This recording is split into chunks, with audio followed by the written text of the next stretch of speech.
मिरजेत पूर्व वैमनस्याचा थरा, तरुणाचा धारदार शस्त्रांनी निर्घुण खून, हल्लेखोरांचा पाठलाग करत पोलिसांची मोठी कारवाई, अवघ्या 4 तासात तिघे संशयित ताब्यात.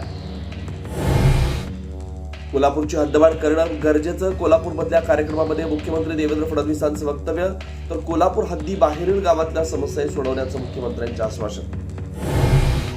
मुख्यमंत्री देवेंद्र फडणवीस, शरद पवार यांच्या राष्ट्रवादीचे नेते जयंत पाटील यांचा एकत्रित विमान प्रवास, दोघांच्या एकत्रित विमान प्रवासामुळे चर्चांना उधाण. मुंबई गोवा महामार्गाची राज ठाकरेंकडून पाहणी, स्वतः गाडी चालवत घेतला महामार्गाच्या कामाचा आढावा, कॉन्ट्रॅक्टरला देखील रस्ता कधीपर्यंत होईल अशी विचारला. मी समाजासाठी जीव देऊ शकतो आणि वेळ पडली तर जीव घेऊही शकतो, मनोज जरांगे पाटलांचा सरकारला ते इशारा. गैरसमजामधून वैयक्तिक टीका न करण्याचे मंत्री उदय सामंत यांची जरांगेंना विनंती.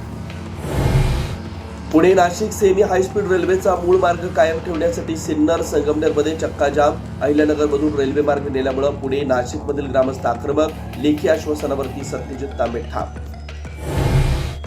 संगमनेरमधील हिवरगाव पावसा टोल नाक्यावरती रेल्वेसाठी चक्काजाम आंदोलन, वाहनांच्या लांबच लावा रांगा, काँग्रेसचे नेते बाळासाहेब थोरात झाला. दिल्लीमध्ये शिवसेनेच्या वतीनं ऑपरेशन सिंदूरच्या स्मरणार्थ आर्मी महारक्तदान शिबिराचं आयोजन, संरक्षण मंत्री राजनाथ सिंग आणि उपमुख्यमंत्री एकनाथ शिंदे यांची उपस्थिती. बारामतीमध्ये पुन्हा एकदा विमान दुर्घटना, प्रशिक्षण विमान कोसळलं, सुदैवानं कुठलीही जीवितहानी नाही.